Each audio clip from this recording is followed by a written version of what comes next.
Tonight will be on the law.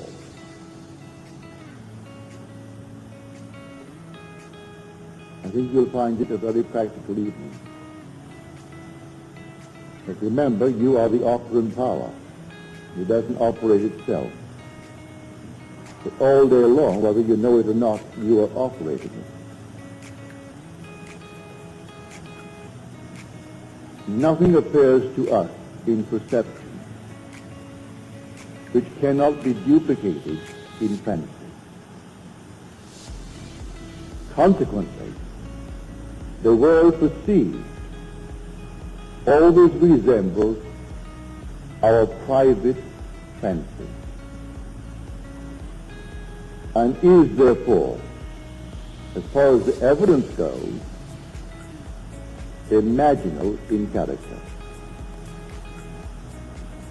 Now, here we are trying to find the cause of the phenomena of life. What makes things happen? Why is that one poor and that one rich? Why is that one known and the other unknown? And why is one this and the other that? And yet we are told in Scripture there is only one cause, only one God.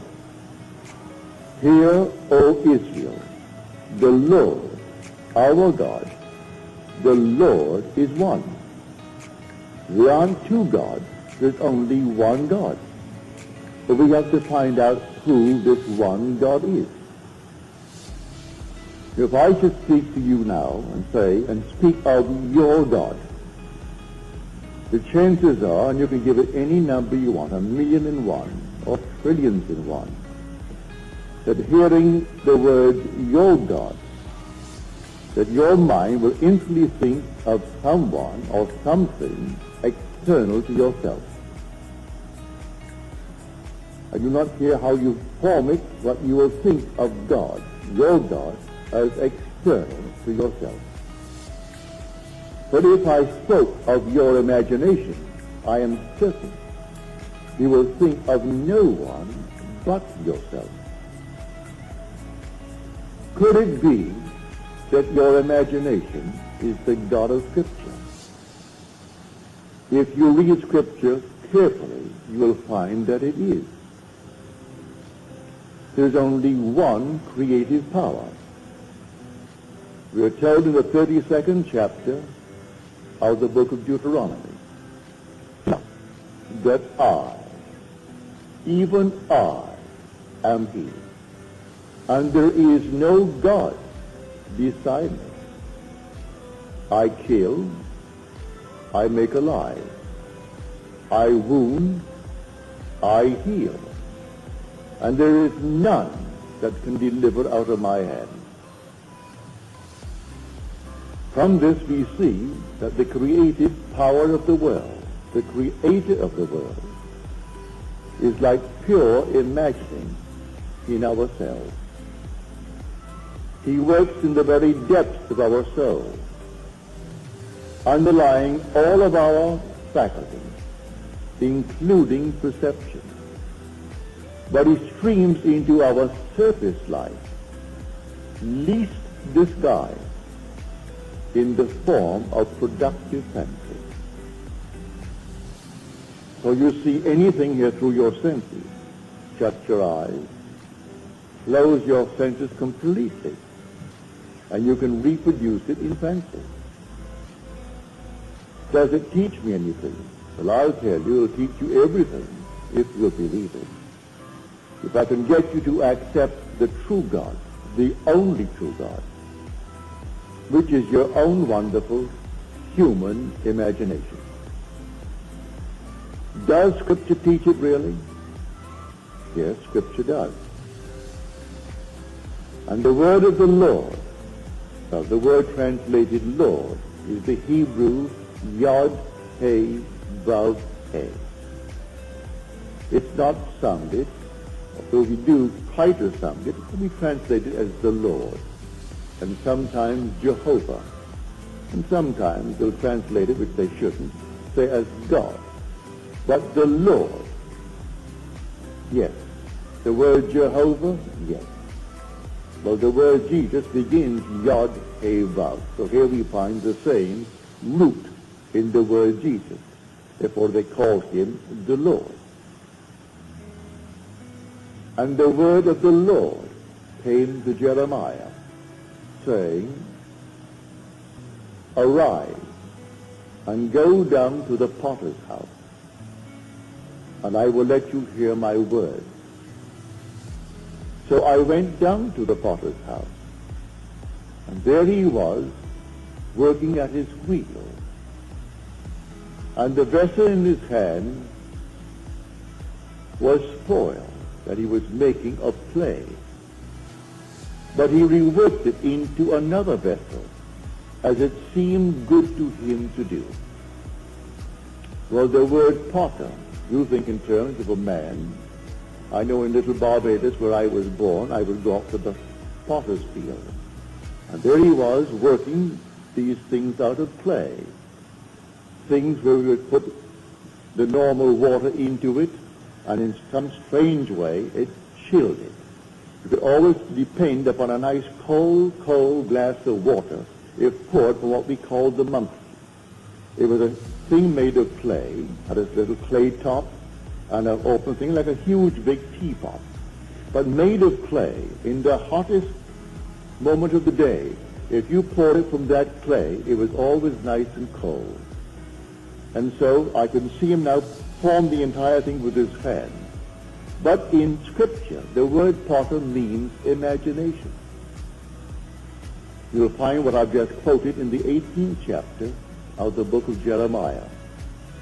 You'll also find it in the 64th chapter of the book of Isaiah. Thou art our Father, our potter.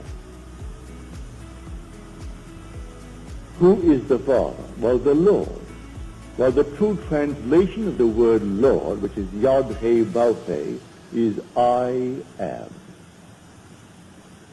If I should go to the people of Israel and say to them, the God of your fathers sent me unto you, and they ask me, what is his name?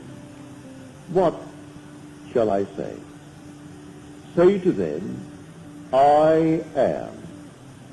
That is who I am.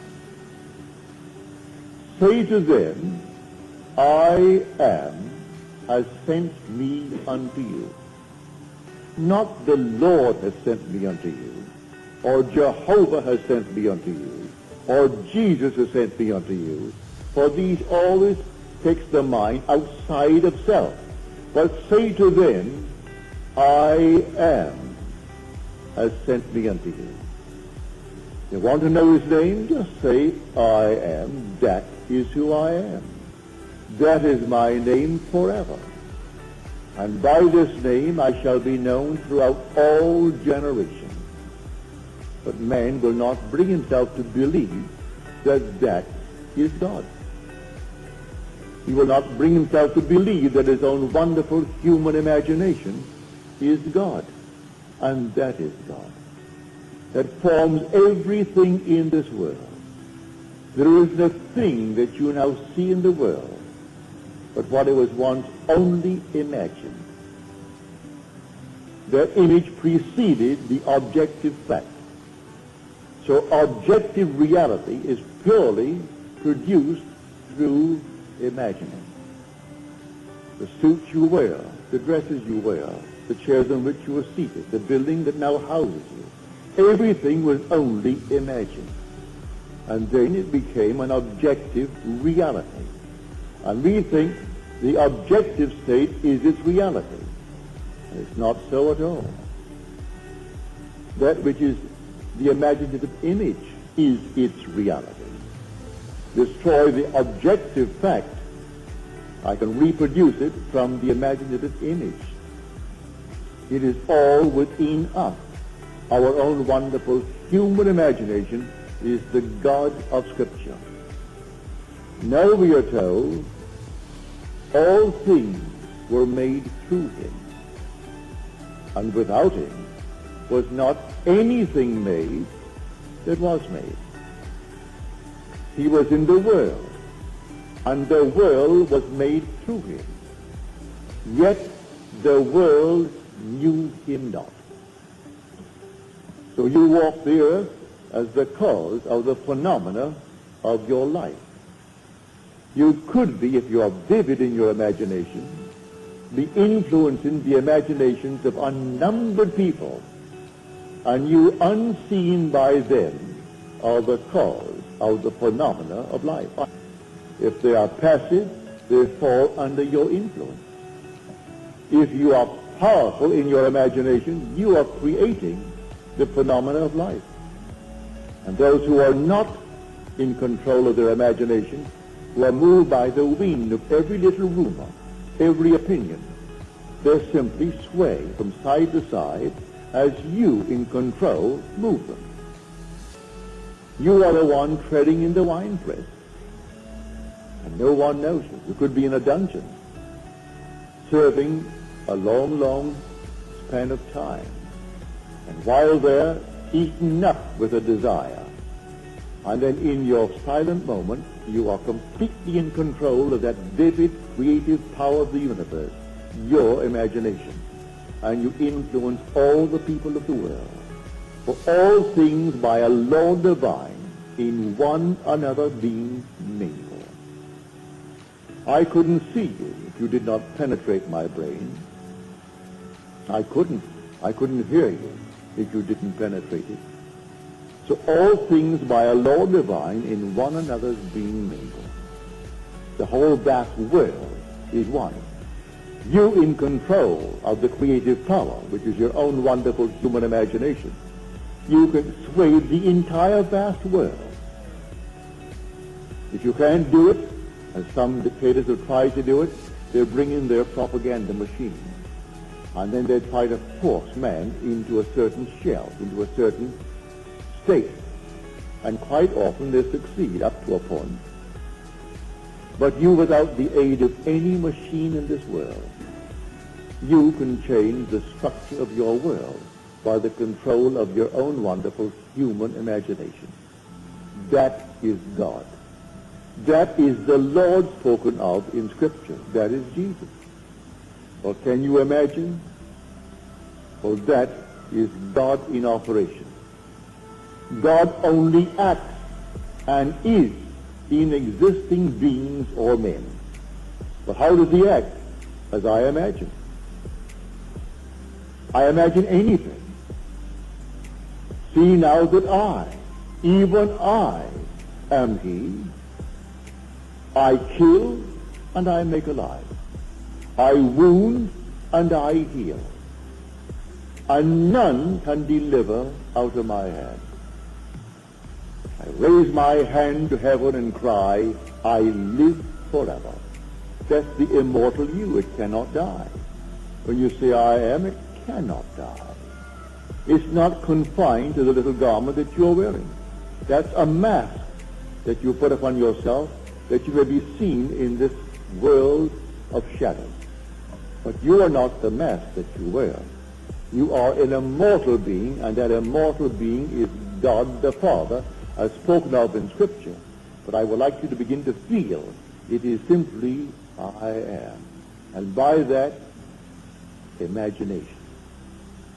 You can sit down this very moment and begin to dream the most glorious dream in the world concerning yourself. At the moment of the dream, reason denies it. Your senses deny it. But if you dare to assume that assumption, that you are already that in its fullness, and persist in that assumption, it will harden into fact. Blake said, I met Isaiah and Ezekiel, and I dined with them last night. And I say to Isaiah, do you really believe that an assumption will harden into fact? He said, all prophets believe that it does, but today not very many are capable of an assumption of anything. They change from moment to moment. If I could dare to assume that I am what at the moment reason denies and persist in my assumption in a way that I do not know and I need not be concerned about, it will actually find the necessary means to externalize itself within my world. That I know from experience, and Scripture teaches it from beginning to end. This is the law that came after the promise. The promise came first, and that is irrevocable. No one can fail in the fulfillment of the promise. You will awaken one day as God himself, and you will know it. That is the promise. But while we are moving through this vale of tears, we have a law, and the law is the law of assumption. If I dare to believe that what I have said will come to pass, and not question it, well, go your way, it will come to pass. Here's a simple thing. My father, in a little tiny island, it's only 21 miles long by 14 wide. That's where I was born. He is not a brilliant mind. He's gone from this world at the age of 85. His time was up and he departed. He had no formal education, very little education. The war came, the First World War came to an end in 1918. The boys began to return in 1919. As these troop ships came in bringing back the boys from Europe and from North Africa, he heard the officers, the captains, and the stewards discuss the next World War. I can hear my father now.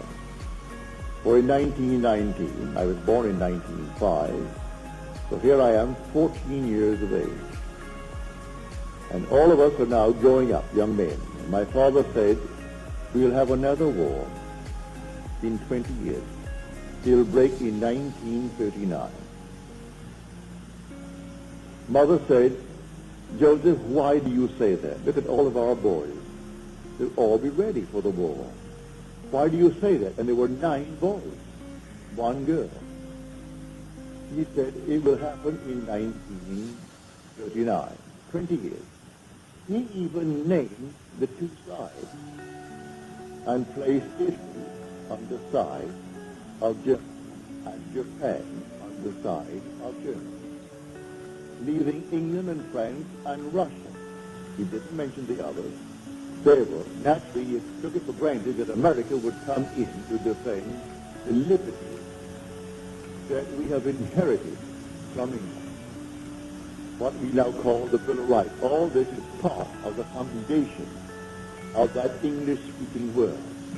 And he thought, well, now America will come in at the appropriate time, but in 1919 it will break. Well, on September the 1st, 1919, it broke. I was driving through from Montreal. I just spent 2 weeks on the Canadian border. Went into Montreal, and I had, well, champagne and stout. It's a delightful drink, by the way. And so I had a few of those. We got into the car and started back. And on the way back, here comes the radio, and here's the news. England has just declared war on Germany. Germany moved on Poland. England had a treaty and declared war. That was September 1919. Now, my father was not a prophet, but he firmly believed in his assumption. He was treading the winepress in this tiny little island called Barbados, 21 miles long by 14 at its widest point. So you don't have to be in a palace. You don't have to be in the White House. You don't have to be in any prominent place or the Vatican. Someone in a dungeon this night is treading the winepress. And who knows what's going to happen when she has tread the winepress. It is always happening because he waits on us just as swiftly and as indifferently when the will in us is evil as when it is good. For I kill and I make alive. I wound and I heal. I do all these things. I make the wheel and I create. the world. I form the light. I create the darkness. It's told us in Isaiah. There's only one creative power. Don't think for one moment there are two gods, like a God and a devil. The devil is only the negation, the doubter in this world. But the positive creative power of the world is your own wonderful human imagination. That is God. So as you're seated here, God is seated here. And where are you going to go to find him? You could find him no place other than where you are. You'll never find him outside of yourself. Approaching you, as some people are talking about it today. I turned on the radio thinking I'm going to see the blast off to the moon. I thought I had channel 4. So I sat back in my easy chair. Oh, I didn't know what time it was going to come on. It said maybe 10 minutes to 10. So I turned it on at quarter to. Here comes this so-called prophet. He's from Australia. And he's being questioned by someone else. And he's giving all the interpretations of the prophecy of Scripture. And I wonder, is this an insane asylum or something? And here he has given me all these little dates. Why Israel won in 6 days the last war, rather than others, because Israel always rests on the 7th day. Of all the nonsense in the world, and he is actually, before a past, undoubtedly a large audience, maybe not last Sunday morning, because it was an important thing, the boys casting off to the moon. I thought I had channel 4 and I had channel 5. So I sat there waiting, maybe some weather has delayed the thing, but I thought it was 4. And after 15 minutes of this nonsense, I got up and checked, and I missed the blast off. Completely gone. Luckily, it was a replay, so they replayed it later, and I saw the blast off. And this goes on every Sunday morning, and then they call him an authority, and he so smiled, he so loved that. You are an authority on the Bible. Well, you never heard this nonsense in your life. Well, that is it. I'm telling you of the true God. God became as we are, that we may be as he is. And that God is your own wonderful human imagination. So when you say, I am, that's God. There is no other God. He literally became as we are. Our every breath is the breath of God. But he does not in any way interfere with this level of awareness and compel us to be good, compel us to be kind, compel us to be anything. We can exercise the talent, no matter what mistakes we make, what horrors we make in this world, and we have done it, and are still doing it in this world. And who suffers? Only God suffers. But you say, but I am suffering. That's his name. Forever and forever, he has no other name. It's not Jehovah. It's not the Lord. It's not Jesus. It is simply I am. That is the Father. And so I'm telling you tonight, if you really believe it, you can start now, this night, and change the world in which you live. Start with your own environment. What would it be like if it were true that I am now the man that I would like to be, or the woman that I'd like to be? And then simply define it as clearly, for the word potter simply means to mold into a form. The first definition is imagination. It means to resolve. It means to determine. So you're determining a certain state in your world. A resolution now. I resolve to be, and you name it. Not based upon the evidence of your senses or what reason dictates, but a wish on your part. As we are told in Shakespeare, it hath been taught us from the primal state that he which is was wished until he were. And so, he is now a reality in my world. He began only as a wish. I am the man I wanted to be. It began as a wish. My father became the success that he was when he departed this world. It began as a wish. He didn't have one penny in this world. He went to a school, and what do you think the charges were? A penny a week. The British penny being 2 cents. It was 2 halfpennies, 1 penny. A penny a week. And many a week, his father being a very, very heavy drinker, couldn't find the penny to pay that fabulous scholastic fee. But he came out and started without a decent education, but he had a dream. And he always had the dream. And when he was toppled from a small little partnership, 2 of my brothers went to see the 3 men who actually maneuvered the entire thing. And they asked, why? What happened to Daddy? Why did this thing happen? You know what one of them said to my 2 brothers? You Goddard throw your hat too high. Well, you can't throw it high enough, I said. Who in this world is more entitled to any exalted state than you, when housed within you is the only God? So they said, you Goddards, throw your hat too high. He wanted us to always remain based upon the level where my parents began in this world. That was not my father's dream. So the partners all died working for other people at small little salaries. And my father died working only for himself and his son at the age of 85, and left 10 children, each financially independent. So they threw the hat too high, did he? If he had lived longer, he'd have thrown it even higher. That was my father's dream. So do not let anyone tell you to be satisfied with this, that, or the other. It is the God in you that gives you desire. You wouldn't eat tonight if you didn't have a desire. And who is desiring? It is God desiring. Desiring constantly to transcend himself. And so tonight, you dream noble dreams. I am telling you, those who are coming here, those who have been coming through the years, New York, San Francisco, and elsewhere, they're now beginning to really come into a head to awaken to the truth that I have been telling you through the years, that you're going to discover that you are God the Father.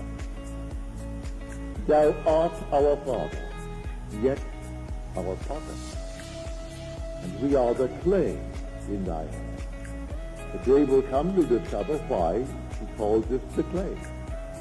We are emotional filters, and we bear the marks of our prevalent emotions, and he allows these marks, good, bad, or indifferent.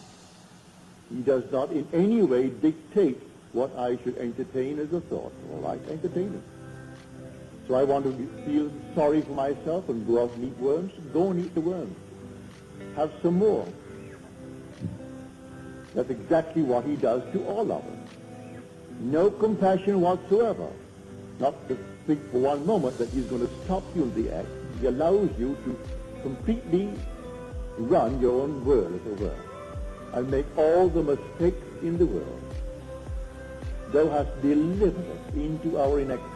And the word deliver in Greek, in Hebrew, and in Latin means to melt. He has melted us and melted us into our iniquity. So we are so much a part of it, we can't even separate ourselves from these infirmities. He allows us to be delivered right into our iniquity, as told us in the 64th chapter of the book of Isaiah. Read it carefully, and you'll see this vision that possessed these men who were qualified to hear from the depths of their own selves, but they heard it as adumbration. And then came the understanding of these shadows, these foreshadowings. And the day will come that every one in this world will discover he is God the Father. And because he is the Father, then there must be a Son. and that son is David. David is the Christ spoken of in Scripture, but man doesn't know that yet. I am telling you from experience, I know it. And one day you're going to actually see the Christ who reveals you as the Lord, who is the Father. So David is called, not in Scripture, that the thing is going dead again. All right. Is it not back? Is it back? Yeah. So I'm telling you, there's only Father and Son in this entire wonderful story. But then who then is this David that is the Son? David is the sum total of all the parts that the Lord, I am, has played. He is the resultant state. And you've played all the parts, good, bad, and indifferent. And having played all the parts, then the sum total, the resultant state comes out, and there he stands before you. And he is David. David is the resultant state, the Christ, the anointed one of the Father. And it takes him to reveal you as God the Father. And everyone is going to have this experience. There's a lady here tonight who had this experience back in November. That I came upon this beautiful youth of sheer innocence, about 13 years of age, ruddy of complexion as described in the 16th chapter of 1 Samuel. And he came to me and he said, "You are in the fatherhood degree." And I said to him, "How do you know?" He said to me, "I know. I know." And then the vision faded. Then she said, "I had this experience. I saw 3 men walking towards me. They were all with a heavenly smile on their face. As they approached, they so resembled each other they could be triplets. They could be brothers, but triplets. They were so completely alike as they approached. And one had an infant wrapped in a blanket. And he came towards me and placed it in my hand. And I took the infant, and I knew it was my child. Now, 2 days prior to this experience, lying on my bed, I saw these heavenly colors of, well, purple, sort of the amethyst color. And then as they faded, it formed into the most wonderful, brilliant star. I'm looking at the star when suddenly the whole thing faded, and 2 days later came these 3 messengers bringing the infant child. Well, that's told us in the book of Genesis. Abraham sat in the heat of the day, as he sat in the tent, and 3 men appeared to announce to him that he would be a father, in spite of his advanced years. And Sarah, it had ceased to be with her after the manner of women. This is all beautiful imagery. It's all you. You are the Abraham. You are the Sarah. And the Isaac is the child that is given as a sign of your birth from above. And so here she had the most marvelous experience. She knew the child was hers, and 3 messengers so alike they looked like triplets. And then the star that preceded the entire thing by 2 days. And then the youth, who said to her, "You are in the fatherhood degree." And when she asked, "How do you know?" he replied, "I know." And then affirmed it by the second statement, "I know." So I tell you, the law came after the promise. The promise is something that you cannot It's loose. No one can lose it. You could be the most horrible dreamer in the world, and that's all we are anyway, dreaming these fantastic dreams, and some are horrible. But you cannot lose the promise. You can work the law beautifully up to the extreme. Does not mean in any way you're going to earn the promise. The promise comes in spite of your use of law. But while we're in the world of Caesar, why not understand the law and use it wisely? Every moment of time you must be watchful, aware of what you're imagining.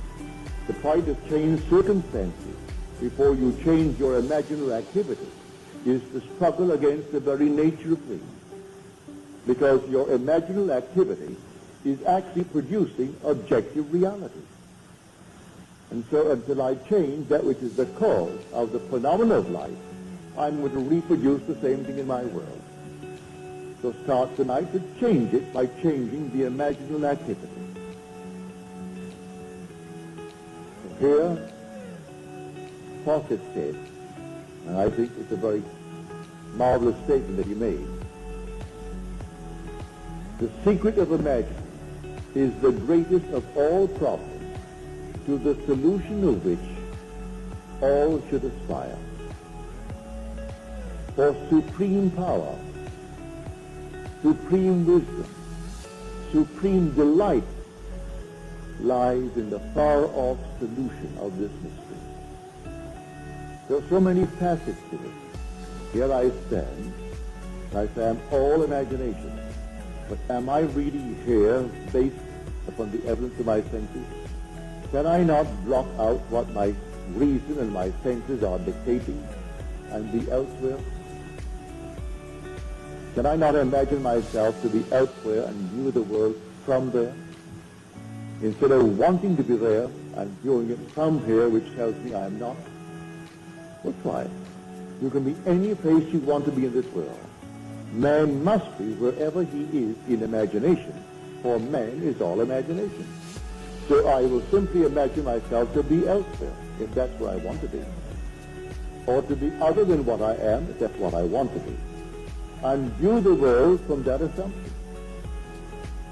Go forward and prepare the place.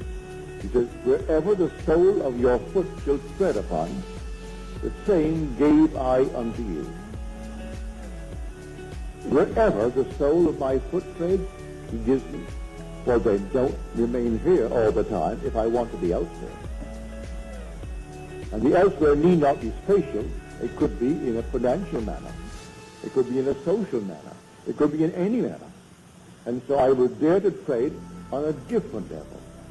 I would dare to assume that I am that which I want to be. I'm treading on it. And I must be wherever I am in imagination, for I am all imagination. Man is all imagination, and God is man, and exists in us, and we in him. The eternal body of man is the imagination, and that is God himself. The divine body we call Jesus is your own wonderful human imagination. And you beat him morning, noon, and night by the misuse of your imagination. He bears all the stripes of man. But he's only your own wonderful human imagination. And he is the immortal you.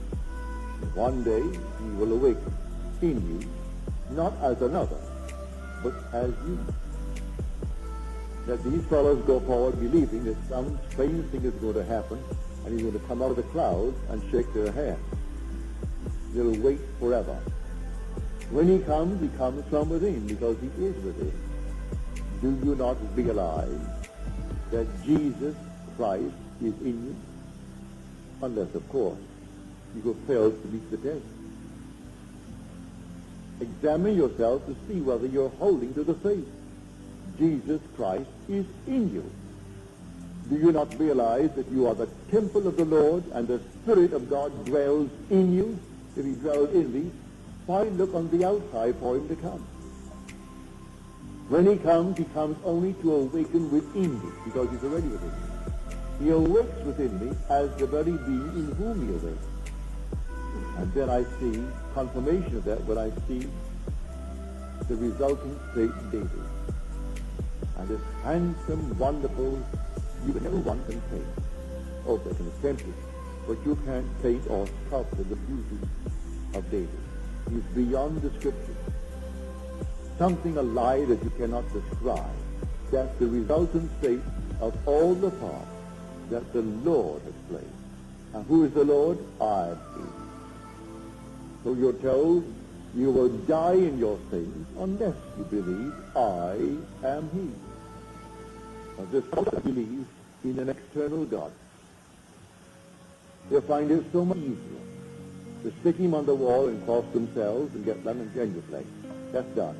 Did it for today, therefore my work today is done now.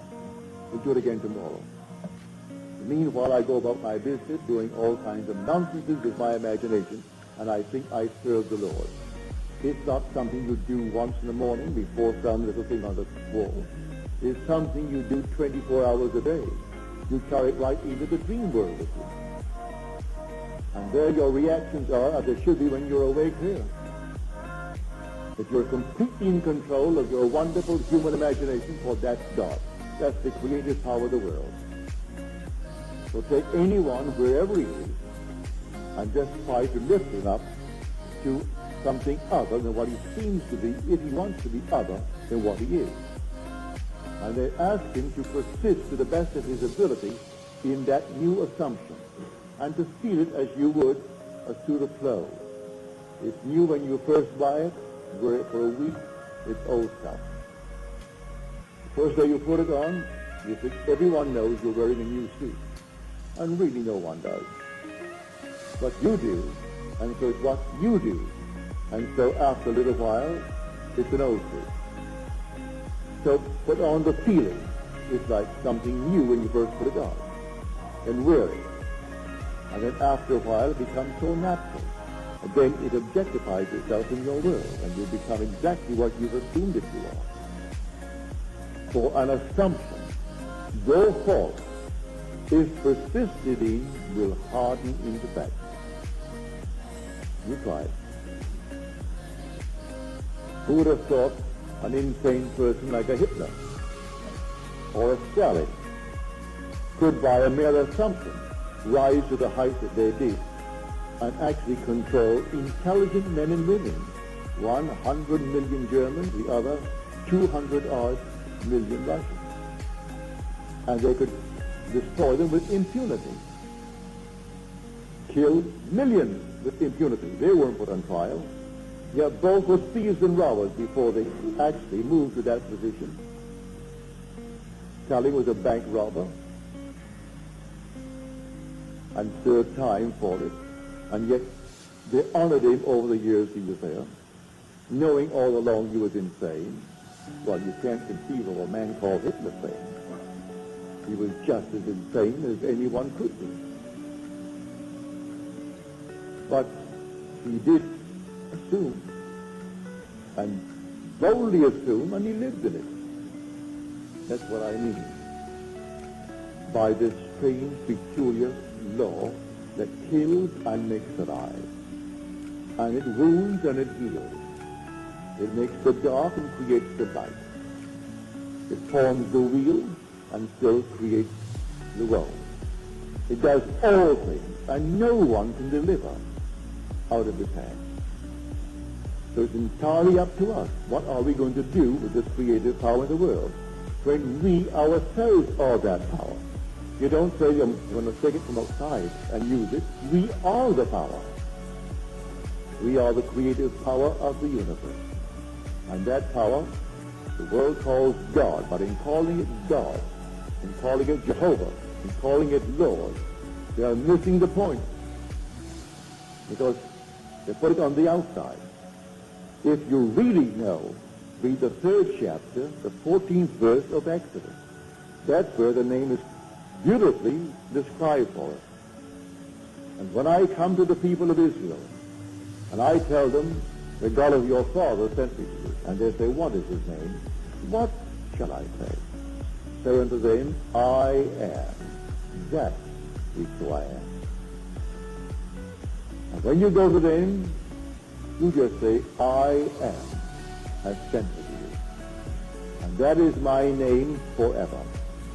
And by that name I shall be known throughout all generations. But Israel finds it difficult to keep the king. And so it's always something other than I am. It's so much easier to blame someone other than self for the things that are happening to us. And I point here, there, and elsewhere. I forget what I did in my idle moments. And when the harvest comes up for me to reap it, I deny that I planted these seeds. When on earth did I plant them? Well, if I was honest with myself, I would know. You plant them morning, noon, and night.